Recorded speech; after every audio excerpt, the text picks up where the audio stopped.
la neuropathie. On a essayé, autant comme nous on pouvait, hein, de donner une explication à la neuropathie, mais vous êtes mieux placé, vous, notre scientifique, notre consultant. C'est quoi exactement la neuropathie? Voilà, je crois que vous l'avez tout dit à l'entente de cette émission. Nous parlons de neuropathie aujourd'hui. C'est vrai qu'aujourd'hui, on célèbre la journée mondiale du chicorée. Voilà, il faut dire que je vais en venir quand je parlerai des aliments, le rôle que joue la chicorée, justement, avec nos nerfs. Alors, nerfs, neuropathie, tout simplement, il s'agit des nerfs. Et quand on parle des nerfs, il y en a plusieurs types. Mais il faut retenir que les nerfs, quand on parle de nerfs, il ne s'agit pas des artères ou des veines. Hein, le rôle des nerfs, c'est la transmission de l'information dans nos différentes parties du corps, s'il faut le dire ainsi. Et vous devez savoir que ça part du cerveau, la moelle épinière, pour le reste de notre corps, bien évidemment. Voilà. Neuropathie, il s'agit bien évidemment d'une affection, d'une atteinte des nerfs. Très bien. Alors, comment se manifeste justement cette neuropathie, docteur Larry? Voilà, il faut dire que déjà, chez certaines personnes, ils sont asymptomatiques. Si oui, quand la maladie est déjà chronique, voilà, où les premiers signes, les signes majeurs se prononcent, notamment ce qu'on appelle les picotements. Une sensation de picotement. Il faut dire déjà que quand on parle des nerfs, ça peut attaquer les doigts, ça peut attaquer les pieds, ça peut attaquer le derrière de la nuque, ça peut attaquer au niveau des organes génitaux, ça il faut le dire déjà. Alors, vous sentez aussi là comme... aux organes génitaux, les Mais bien sûr, la verge... là. Oui, les nerfs passent sur la verge, sur le pénis, bien évidemment, et ça il faut le savoir. C'est comme un courant continu circule un petit peu partout. Tout à fait, il s'agit bien finalement d'une charge électrique, voilà. Alors, il y a picotement, comme vous le voyez à l'image là, alors une sensation également de brûlure, des douleurs, bien évidemment. On peut aller jusqu'à la perte de sensibilité, bien évidemment, notamment chez les diabétiques, bien sûr. Alors, donc là également, vous pourrez avoir des difficultés à pouvoir marcher ou encore à se tenir debout. On pourrait également avoir des problèmes de digestion, constipation, diarrhée. Et voilà, parce qu'il faut dire que les nerfs également, le tube digestif également fait partie des atteintes. Voilà. C'est une vraie maladie. C'est une vraie maladie, assez grave même d'ailleurs. Mais qu'est-ce qui peut provoquer cette maladie si grave, docteur? Voilà, il faut dire que Priscille l'a annoncé ce matin, il s'agit d'une pression au niveau de nos nerfs. Il s'agit bien évidemment ce que je peux appeler un coincement. Le nerf se coince. Pourquoi il se coince? Il peut se coincer, justement, nous allons arriver à ces facteurs-là. Alors, il peut aussi s'agir d'une lésion au niveau des nerfs, pour ne pas dire une blessure au niveau de nos nerfs. Bien évidemment, que ce soit blessure, coincement, endommagement du nerf, il y a des facteurs justement qui nous amènent à nous plonger dans cette pathologie, bien évidemment. Alors, personnes et facteurs de risque, quelles sont les personnes qui sont exposées à cette maladie? Je voudrais commencer d'abord par les diabétiques. Oui. Des personnes vivant avec le cancer. Les personnes à risque, ça c'est important. Nous avons des facteurs psychologiques, nous avons également des facteurs héréditaires. Ça, il faut le retenir. Et ça, je voudrais directement aller pour dire que pour tout ce qui est hérédité, déjà en ce qui concerne la neuropathie, le traitement n'existe pas. Ça, c'est important de le rappeler pour que je n'oublie pas.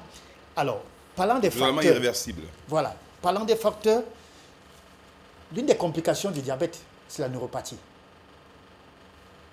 Ça, il faut le retenir ce matin. Ça, c'est important. Cette perte de sensibilité qui va jusqu'à ce que le diabétique peut se blesser sans toutefois le savoir. Voilà. Il se blesse sans le savoir. Qu'est-ce qui se passe au niveau de cette plaie-là? C'est une gangrène. Après, on dit amputation.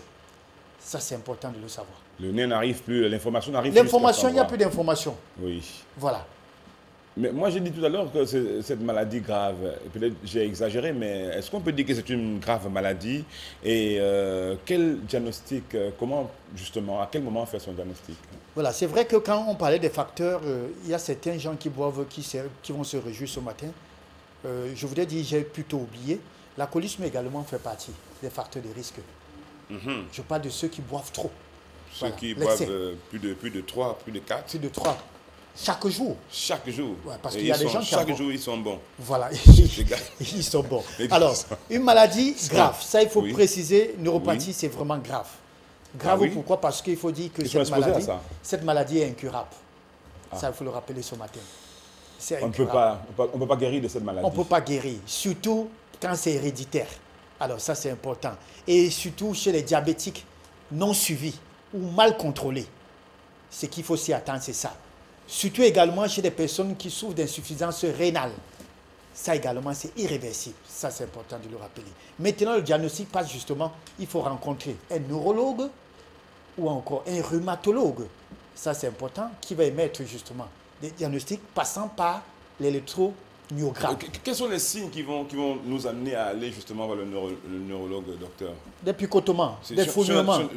Voilà. Ma pression d'un picotement. Oui, fourmillement. Fourmillement, donc. Que ce soit au pied, que ce soit au niveau des doigts. Un peu comme des crampes bizarres. Voilà, comme des crampes bizarres. Une décharge électrique, bien évidemment. Oui. Une sensation de brûlure. Une difficulté à pouvoir se tenir debout ou encore marcher. Un matin, vous vous levez comme ça. Si le nez est coincé, vous ne pouvez pas marcher. Ça, il faut le savoir. Voilà pourquoi je parlais de coincement. Si c'est coincé, vous ne pouvez pas. On va vous porter dans une chaise roulante. Ça, c'est important de le rappeler. Qui n'a rien à y voir avec les os. Il ne s'agit pas de l'os. Je ne parle pas des os ce matin. Je parle du nerf. Tout à l'heure, vous disiez, docteur, que justement, l'information, je ne sais pas si je veux dire, enfin, les nerfs fonctionnaient et que ça se... Donc, comme un courant électrique se dispersait. On peut trouver cela même dans le sein de la femme, les nerfs, ils passent aussi. Bien sûr. Oui. Il y a ce qu'on appelle nerf sensoriel. Voilà. C'est la peau. C'est sur la peau. Ça va au niveau de la verge, la partie intime, que ce soit chez la femme, que ce soit chez l'homme. Oui, ça descend jusqu'au pied. Oui, le sciatique également fait partie du nerf. Pour l'homme, ça passe dans la verge. Oui. Mais si je vous dis, par exemple, avant de parler de complications, neuropathie et sexualité. Oui, un rapport bien étroit. Ça, c'est important de le rappeler. Pour tous ceux qui sont sujets à ce qu'on appelle une neuropathie, il faut déjà dire que sur le point de vue sexuel, il y aura problème, il y aura trouble érectile, dysfonctionnement sexuel, tant chez l'homme que la femme. Quand je parle de perte de sensibilité, vous n'allez plus ressentir, s'il faut dire le goût, excusez-moi de l'expression, il faut dire ça ainsi. Baisse de libido, une perte de sensibilité, pour ne pas dire total. Oui. Alors, la verge ne se lève plus chez l'homme. C'est-à-dire que le nerf est mort. Le nerf est mort. Autrement dit, l'appareil aussi meurt. Meurt, tout à fait. Voilà, donc il faut dire qu'il y a neuropathie et sexualité, ça c'est important de le rappeler. Arrêtez de rigoler, hein, Sandra Peñel. On est trop sérieux ici. À chaque fois que vous serez sujet à une neuropathie, parce que ça, il faut aussi rappeler que l'un des facteurs de risque de la neuropathie, c'est la nervosité. Ah. La nervosité. Enfin, je sens dire les nerveux, ceux qui sont régulièrement... Colérique et tout, ça c'est important. La colère, ça c'est important. Quand on s'emporte... Quand on s'emporte, toujours s'emporter, c'est un problème également. Ça c'est un facteur de risque. Alors à chaque fois, ça joue. À chaque fois, il y a pression sur ces nerfs-là. À chaque fois, ça pourrait créer une lésion. Mais quelles sont les véritables complications de cette gangrène? Alors, complications, il faut dire que déjà, j'ai parlé de la perte de sensibilité, notamment, je voudrais insister sur le diabétique. D'où certaines personnes estiment ou encore révèlent le fait qu'ils peuvent soigner le diabète. Je voulais le révéler. Neuropathie, complication du diabète, c'est irréversible. Ça, il faut le dire ainsi, pour que les gens comprennent. Quand vous écoutez, quand vous entendez qu'on a pu amputer la jambe de quelqu'un, c'est parce que c'est arrivé à ce niveau. Il n'y avait plus rien à faire. Et je crois qu'on en connaît des gens qui sont morts, pour ne pas dire des stars, qui sont morts dans notre pays, suite d'amputation. Suite au diabète, ça vous le savez. Suite à une gangrène, ça vous le savez. Pourtant, nous avons des gens qui prétendent soigner un diabète avec une complication de neuropathie. Donc, je voudrais interpeller les gens ce matin pour dire que les complications, c'est une perte de sensibilité, ça c'est important, qui va jusqu'à ce qu'on appelle une paralysie totale. Et je ne sais pas si ces mêmes personnes me diront qu'ils soignent la paralysie, une paralysie totale. Donc faites très attention. Alors, à chaque fois que vous serez sujet à une neuropathie, les complications sont irréversibles. Alors, nous pouvons prévenir, bien évidemment, cette pathologie. Ça, il faut le savoir. Voilà. Encore que prévenir vaut mieux que guérir. Parlons de prévention, docteur, puisqu'on y est, pour évoquer justement s'il y a une possibilité de contourner. Est-ce qu'on peut prévenir la neuropathie? Est-ce qu'il y a une possibilité de contournement? Permettez-moi l'expression, hein, je reprends aussi une assertion ou alors une sollicitation d'un téléspectateur. Peut-on prévenir la neuropathie et est-ce qu'il existe un traitement réel? Voilà, il faut dire que en ce qui concerne La prévention, ça passe par la lutte contre les facteurs de risque. Nous avons énuméré un certain nombre de facteurs de risque ici tout à l'heure. La nervosité. Nous avons parlé du diabète. On peut prévenir le diabète, mon commandant, à moins que ça soit héréditaire. Mais il y a ce qu'on appelle les facteurs modifiables. Arrêtez de boire de l'huile, arrêtez de consommer du sucre. Ayez une hygiène de vie saine et, comme on dit, équilibrée. Ça vous prévient de beaucoup de maladies. Ça, c'est important. Adoptez des bonnes postures. Parce qu'il faut dire que la mauvaise posture également peut comprimer le nerf. Que ce soit pendant le sport, un sport lithique, que ce soit un sport. Un sport lithique, hein? Oui, bien sûr. Si vous adoptez une mauvaise posture, vous pouvez comprimer votre nerf. C'est-à-dire des positions parfois, ils veulent changer un peu, ils veulent innover. Ouais, je n'ai rien contre les positions, mais je veux dire que la durée, c'est un problème.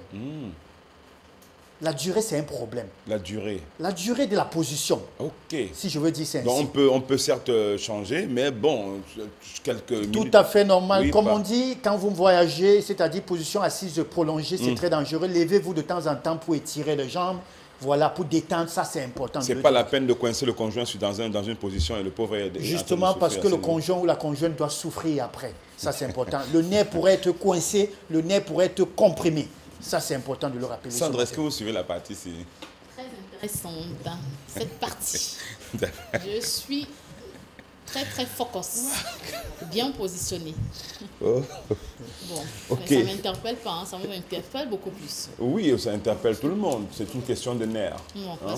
vous avez dit, Sandra, hein, tu écoutes bien la partie ici. Non, j'ai dit, puisque vous aimez bien les innovations dans toutes les choses que vous faites sur la Terre, donc je trouve que c'est normal, mais seulement on peut innover et ne pas durer dans certaines positions. D'accord, c'est noté. Alors, docteur, si on parlait, peut-être c'est la question que Sandra allait vous poser, de la neuropathie et de l'alimentation. Hein?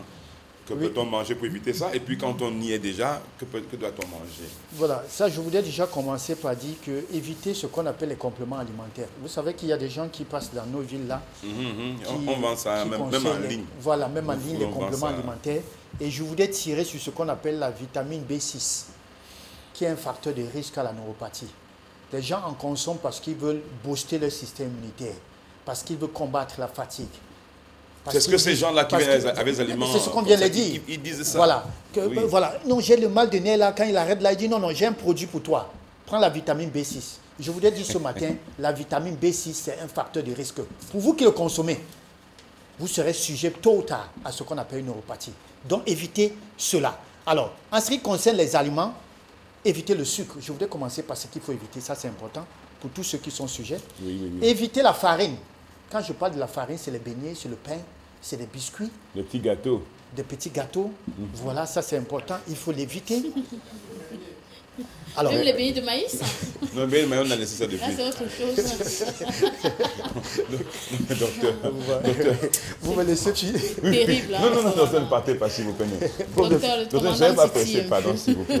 Alors, je voudrais... Donc, oublions les beignets je de voudrais maïs. embrayer, comme je disais tantôt, on parle d'alimentation et neuropathie. Aujourd'hui, on célèbre la journée mondiale de la chicorée. Qu'est-ce que la chicorée? Il s'agit bien évidemment d'un café. Mais du bon café, je voudrais le préciser. Ah bon, celui-là est préférable. D'un café décaféiné. Voilà le mot qu'il faut apporter. La chicorée, oui. La chicorée. Avec EMU à la fin. Très bien. C'est riche. C'est un stimulateur. Mais ce n'est pas la portée de toutes les bourses. Non, ça a la portée même des enfants. Contrairement au café qui contient de la caféine. Je parle du prix. Bon, un petit sacrifice quand même. Voilà. Un petit sacrifice. La chicorée, c'est mieux. La santé n'a pas de prix. Tout à fait, docteur. Mais tout ce que je sais, c'est que bon, ça ne coûte pas plus qu'une casée de bière. Donc ça, voilà, ça c'est important de s'en procurer. La chicorée, c'est bon même pour nos enfants. Parce que pour vous qui avez des problèmes de neuropathie, pour vous qui avez des problèmes de nerfs, s'il faut appeler ça comme ça en un seul mot, la chicorée est bien pour vous.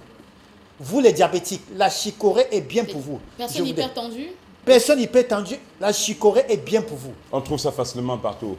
Dans les supermarchés, dans les grandes surfaces et tout ça, ça c'est important. C'est vrai que c'est un petit peu onéreux, mais c'est nécessaire. Alors, évitez surtout de consommer la chicorée et du lait. Comme je vois certaines personnes mélanger du Nescafé et du lait, ou encore du café et du lait, ou du thé avec du lait. Faites très attention à l'incompatibilité. Attendez un peu.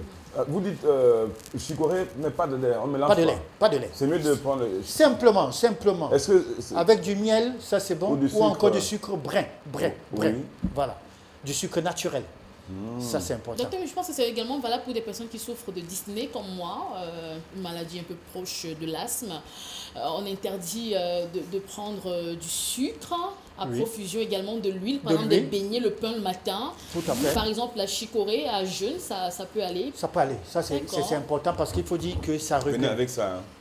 Ça régule une bonne transit. Pour l'argent, je veux dire que j'ai pas. C'est vrai que ça m'a privé quand même, disons, de la bonne bouffe. Hein. Alors, Yves, ça Des stimule beignets avec justement. Paul En ce qui concerne le flore intestinal, et vous savez que 90% de notre immunité réside dans l'intestin, c'est important de dire les vertus de la chicorée ce matin. Donc, je dis, c'est à la portée de tout le monde. D'accord, mais je Nos pense demain, enfants peuvent pas consommer. jeudi, on apporte Ça, ça à important. Jason ici, la chicorée. Et Merci. justement, Jean. avec neuropathie, ça fait bon Merci. ménage. Voilà. Il va aimer la chicorée. Et il y a les théoristes qui vont venir maintenant s'approprier le truc, mais c'est Le pas grave. V au Le V, Smith. c'est un champion à la matière. Docteur, mais pour les beignets, on n'exagère pas de toute manière. Ou alors pas du tout. Je n'ai rien contre les mangeurs de beignets. Mon véritable problème, c'est que je conseille les beignets faits maison. J'ai toujours dit sur ce plateau pourquoi je suis contre les beignets. C'est la qualité d'huile. C'est la durée d'huile qu'on se sert pour faire les beignets. C'est les huiles qui ont fait 3 mois, 2 mois. Parce que l'huile est chère. On vous dit que le bidon d'huile, j'écoute parler, c'est 22 000. D'où on prend une bouteille ou 2 bouteilles d'olio, on fait frire pendant 1 mois pour faire les mêmes beignets avec. Parfois 1 an. Voilà. Donc, excusez-moi, je n'ai rien contre les Il y a une beignets. petite vendeuse de beignets là, elle s'appelle Amina. Amina, j'espère que c'est pas comme ça Vous que avez tu... constaté la même Bon, huile vous dites bien que vous espérez, malheureusement, vous n'êtes pas là quand elle compose ses... pour ne pas dire son Docteur, parfois il y matériel. a un fond et puis elles ajoutent, Elles au ajoutent. lieu de verser, Oui. au lieu de verser, Non. elles ajoutent une nouvelle huile Ils dans ce qui disent est... que la parole de Dieu a dit qu'on peut mettre du bon vin dans du vieux vin. Oh là là. D'accord, Voilà, ça, on achète les beignets. Vous-même faites des beignets. Hein? D'accord. Voilà. Moi, les beignets d'Amina Les beignets sont- maison Mettez-moi- oui. sont conseillés. Je N'oubliez n'ai pas de rien me mettre contre de la les- vanille voilà. là-dessus. Quand parce que l'huile est j'aime bien. noire, très noire, là, c'est dangereux. C'est cancérigène. Amina, Pas besoin même d'être noir. Quand on frit de l'huile, Amina, c'est déjà j'espère que c'est pas cancérigène. comme ça que tu fais tes beignets. Hein? Parce que tu as J'espère. bouillé comme ça. Hein? Tu as bouillé comme ça aussi. Voilà. Donc, que ce soit maïs ou farine C'est ou bien... très bon. Tout en c'est espérant bon. que dans la bouillie, elle n'a pas mis du saccharine. Ah, Oui, oui. docteur. Ça également. Amina, parce tu que- mets pas ça, j'espère. Hein? Voilà. on met du citron, du lemon, mais après on remplit saccharine dedans pour Voilà. garder Quand- l'effet sucré. Pour garder l'effet Mais sucré. finalement, on doit faire attention alors. On va On surtout... doit faire attention. Mais surtout faire attention, comme le disait le docteur, à un trop, comment dire, un trop plein d'alcool. Hein? Oui. Vous pouvez boire... L'éthylisme, ça, c'est important, la condition. Si vous pouvez boire 3 un jour, mais que ça ne devienne pas comme un chant d'oiseau, que tous les matins vous répétez le même truc. Maintenant, si vous êtes bon tous les jours, hein, parce que vous savez quand on dit que quelqu'un est bon, non? La jambe. Même quand la matière est dans le système, on ne dit pas que la matière est bonne, tu Elle a le jaune. la mère est bon. C'est-à-dire qu'on comprend que c'est dans le système. Donc il ne faut pas être bon tout le temps. Hein, dans ce faut être bon tout le temps, parce que si vous êtes tout le temps un peu sous, c'est pas bien pour vos nerfs. La neuropathie vous atteindra. Ça, c'est ce qu'il faut dire. Mais docteur, dernière chose, certains boivent pour calmer leurs nerfs. C'est ce qu'ils disent. Alors, beaucoup disent qu'ils boivent pour calmer les nerfs. Et noyer Beaucoup les disent soucis. noyer les soucis. Certains disent qu'ils fument pour noyer les soucis. Et je l'ai toujours dit, j'ai un chauffeur, moi, qui dit souvent, docteur, quand cette femme-là m'énerve, quand je prends mes 2, je suis bon. Je dors, je ne la gère plus. Et moi, je lui pose la question, qu'est-ce qui se passe le lendemain? Tout à fait. Ça finit toujours par te Les rattraper. vieux démons. Le Alors, lendemain, donc, il va prendre encore 2 docteurs. Il va encore prendre 2. Et Et à après- force de prendre, il serait sujet à la neuropathie. Ah, Voilà. voilà mon pote, attention, hein, le chauffeur, il y a tous les autres qui font comme ça, vraiment attention. Attention, 2 aujourd'hui, ça calme les nerfs, demain on va passer à 3, à 4 et tout, voilà. On ne noie Ça pas va les tuer, soucis ça va dans tuer les l'alcool. nerfs. Donc, ça va- On noie dans les soucis dans quoi, docteur? Si ce n'est dans l'alcool et... C'est dans la méditation. D'accord. La méditation. Ne cherchez pas à changer le monde, parce que le monde, vous l'avez trouvé, et vous laisserez le monde. D'ailleurs, si vous voulez changer le monde vous changera. Ça, c'est clair. Docteur, merci pour tout. Et Sandra Peignan va passer le contact du docteur, le contact au Oui, téléphone. et elle commande un peu, le docteur Larry répond à 2 numéros de téléphone. Je vous en prie. 699 Ouais. 64 57 59. Il répond également au 675 92 47 91. En tout cas, demain, par la grâce de Dieu, ou mercredi, on proposera de la chicorée ici à Jason. Comme ça, il sera encore très intéressant d'en savoir Est-ce que c'est pas l'heure par hasard de passer la parole à nos amis?